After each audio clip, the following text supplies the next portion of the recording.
practical side now. How do I get paid online? Obviously, if you're selling something online, particularly a software as a service, they call it SaaS, SaaS, software as a service, something like that, or even a physical thing where you're going to ship it to somebody, people need to pay you. Luckily, there's so many different options when it comes to e-commerce. And so it really becomes how can you set things up with a system that works best for you. There's two basic criteria that I think work the best when it comes to getting paid online. The first thing is the security of it. In other words, there's a million different ways where people can send you money, right? I won't even list them. There's a ton of them. By the time I list them, a couple of them will be old, and there'll be more of them will be here. When it comes to actually doing it, though, you want to make sure it's a platform where the person's, whoever is buying it, your customer, is able to do it securely so that the money gets to the platform, usually their credit card or debit card, right? Because it's online, or PayPal. We can use something like that as not as your main platform, but as a way for the customer to pay to the real platform you're going to use, because PayPal isn't secure like that. And then secondly, for them to be able to, that platform to be able to get the money to you. Now, an important detail is that there's usually a gap between the person paying for the product or service, we'll just call it a product right now, paying for the product, and you actually getting paid for it. There is a gap. I learned this the hard way when I went independent many, many years ago, decade plus ago. And I think rent was due or something was going on. And someone bought one of my products. I'm like, yeah, let's go, just in time. And they're like, wait a second, you're going to get it the following Monday. I remember the moment I was like, what? Why isn't it showing up in my account? Because there's verification needs to happen. The person goes, uses a credit card or a debit card, and says, yes, let's talk about my book. Yes, I'm going to buy a copy of Damon's book. You can do it at damonbrown.net. So let's use a real world example. Great. Someone goes, buys it, puts it in the cart, buys it. Great, thank you. Their debit card and or credit card and or PayPal account, but PayPal is a little bit different. So let's focus on debit card and credit card. They will put a hold on it, right? So it's called pending. If you have a credit card or debit card, you've seen that before on your statements when you've gone online. It'll go into pending, and they'll hold that amount. Let's say this book is $40. So they'll hold $40 on the customer's account. They'll go through their verification tools, which could take a couple business days. And then they'll be like, yes, that is a legit customer. There's no kind of fraud going on. Great. So then it appears, and you can call it an escrow account, that's held by this platform. Depending on the platform's rules and regulations and setups, then it might take a whole additional day, business day, for that money to get transferred to your bank or credit union. So there's a couple of days that go through there. And so it's not the same as you're going to give me two $20 bills. I'm going to give you change if necessary and hand you a copy of the book. That's different. So the number one thing when you're setting up and deciding on which platform you're going to use to do your e-commerce is to make sure it's secure. Because if it's not secure, then there could be some funny business that happens with that middleman between you and the customer. That's number one. Number two, making sure that it's something that's actually accessible by you and the customer. I remember living in Silicon Valley, and it was a friend of mine. If you're watching, you know who you are.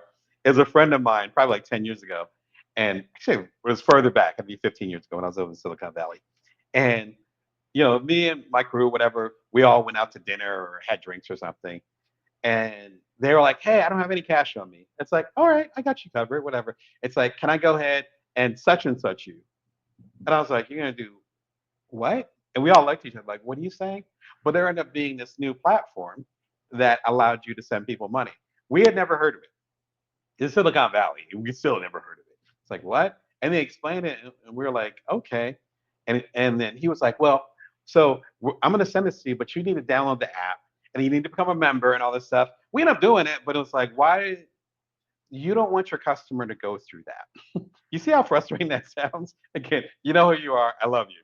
But you know what I mean? You know how frustrating that is, where it's just like, wait, so I have to download, I just want to buy the book. I just want to buy the service. I just want to get the app and pay you money for it. Why do I have to download another service for that? So the mainstreamness of it is smart. Picking a platform, a way to get paid online that actually fits where your audience is. So I'm middle aged. A lot of y'all are in my age range or maybe a little bit younger. If it's a new hot platform that's for e-commerce, some of y'all, and I rock with some of y'all, are in your 70s or your 80s.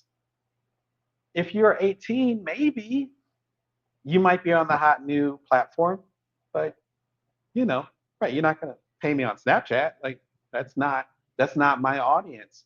And so if you have a young slash hip audience, sure, feel free to go to some of the newer e-commerce platforms. But we want to go with the tried and true. With when it comes to e-commerce, and I've done startups. I was working with AI a few years ago before it popped off. Like I don't mind being on the cutting or bleeding edge. I don't mind at all. In fact, I like it there. As some of y'all that I coach, y'all are trying to push things to the bleeding or cutting edge. And I'm right there with you, supporting you, giving you as much game as possible. Again, if you want to coach with me, it's at damonbrown.net. But if you're watching and you coach with me, you know the deal. E-commerce slash finances isn't where you want to be at the bleeding edge. You want to be relatively conservative with that. Because if your stuff takes off and you're like how I was many years ago, where I started my independent stuff and I found out I wasn't going to get paid for 3 days and I really needed the money, you don't want to be bleeding edge. And unfortunately, if you're hanging out with me live or if you're watching in the future, chances are in the headlines, there's going to be some new financial platform that was cutting edge, that was doing things differently, that wasn't FDIC secured. You know what I'm saying? Here in America, that's the lingo for basically if something happens to the bank or to the bank, usually banks, but to the platform, then it will guarantee every user up to a certain amount of money, even though the money might not be there. It's federally backed. That's what's federally backed up. That's what FDIC means. If you're just hanging out here, that's a dangerous way to set up your business, particularly again, this part of, as I have, part of how you make a living, part of how you feed your family, part of how you eat. We don't want to be hanging out there on the outside. There's a couple good ones that I have appreciated for years, literally years, that I think are stable, they're secure, they pay on time, and I've had no kind of issues with them. So I'm going to suggest some of those to you right now. The first one that I so appreciate is called Stripe. What I like about Stripe is that it's by two folks, two brothers called, last name is Colson. Collison? I think it's Colson. They're actually Irish, so it might have an accent in there. But Collison, John, and I forget the second person's name. They come from a tech background, but they also are super, super detailed when it comes to the financial stuff. They are not playing around. And there's nothing sloppy, nothing extra going on. And I'll show you Stripe right now. There we go. Financial infrastructure to grow your revenue. Again, when we're talking about, we could be on the cutting edge with AI and doing startups and all that. Again, if you've been a long listener and watcher of the show, I'm happy to bring you the new cool stuff. We're cool with that.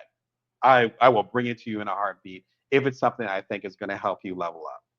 Financial stuff, we want to be conservative. And I don't mean politically.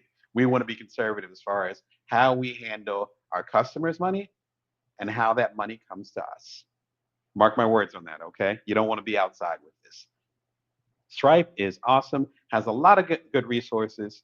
I have the link right there below, but if you go to stripe.com and let's go to payments, online payments, there you go. You got it set up right here. As you can see, sorry, they have a lot of stuff going on here.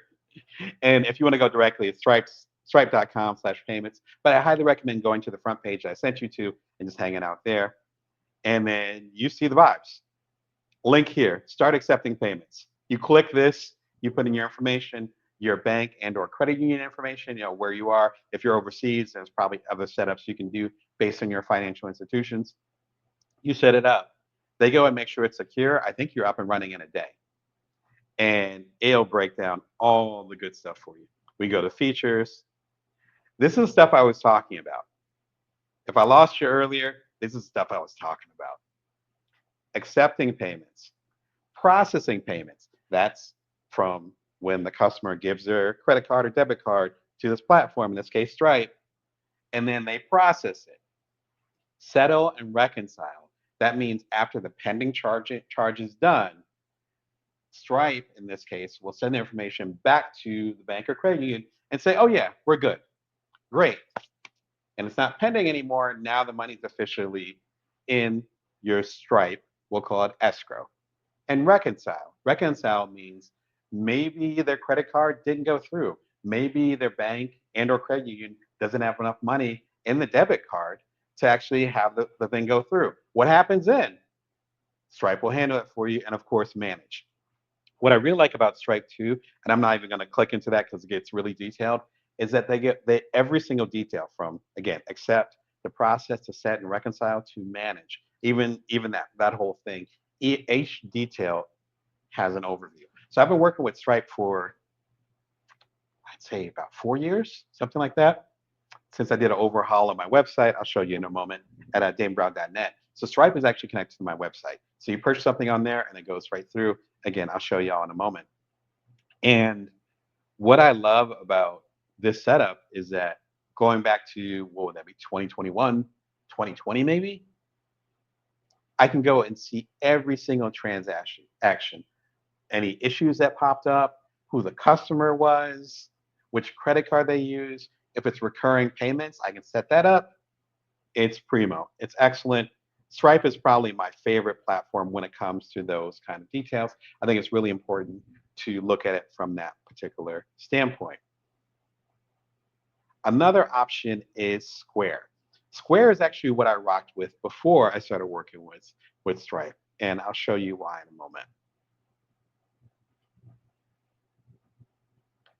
Okay. So Square has been here for a while. In fact, I think Square launched back when I was in Silicon Valley. So like again, 15 years ago or so. Square is really cool because it allows you to do the different sales, and we'll do payments here. And so do the different sales from your website. I had set up before. And so doing those kinds of details, and it really allows you to go a little bit deeper into that. And so you can go and send them, as you can see, send them from your website to go and say, okay, it's squareup.com/Brown Damon, which is a handle that you might see on the different platforms that I'm on. You have that set up, and then they'll go and take care of it for you. There's a nominal fee, as it is with as it is with Stripe. This is a little bit more old school and actually can tie into physical products that you can use to do in-person sales, which is one of the reasons why I'm mentioning Square. And then we'll talk about that in the next segment as far as what happens when we have to do sales in person or POS, point of sale. All right. They're both great. You can go and check out my link below. I believe for Stripe, I just have the website. For Square, it's actually a special deal that I have with them. So if you want to check them out, you actually will be supporting the channel, as well as I think there's some type of special bonus that you guys will have if you join Square right now. And we're talking about all this. We got to talk about contracts and intellectual property. Get better contracts and protect your intellectual property. Such a key part of this discussion. It's kind of a best of with me talking about intellectual property when it comes to co-founding things. I've been a co-founder before. I sold my company, as I mentioned earlier, as well as intellectual property. I've negotiated intellectual property back from major corporations, or when they went bankrupt, or they had certain pivots that are happening within their business, or we knew it was time to part ways. I discuss all that, try to give y'all as much game as possible, as well as pulling on real world examples, such as Kendrick Lamar. Speaking of Kendrick Lamar, we talked about him earlier in the episode. Kendrick Lamar, and how there was a certain sample that he used in one of his recent albums, and the person who was actually singing on the sample was not paid. Why did that happen? I talk about why that happened. I talk about how there's certain decisions that are made in the rock world, and certain people, whether it's the Beatles or the Foo Fighters, and looking at the different ways that they actually got their contract signed and dealt with their intellectual property. Be sure and check out the episode. For y'all, how are you trying to get paid online? Is that something you're struggling with? If you're getting paid online already, what platforms are you using? I'm really curious about it. Again, I'm getting older, so there might be some new cool platforms that are just as secure as the ones I suggested, such as Square and such as Stripe. What's going on? Hop in the comments. Let me know. I love to hear what y'all are working with. Again, I'm entrepreneurial coach Damon Brown, here to help you as a side hustler, solopreneur, otherwise an non-traditional entrepreneur. If you want to work with me, go and hop in at damebrown.net. There's all the information about working together. You're watching Bring Your Worth TV Wednesdays live at 1:11 p.m. Pacific Standard Time, Vegas time. You can subscribe for free at your favorite platform. You're watching it on Twitch. You follow me on LinkedIn as well as at the main platforms over at bringyourworth.tv.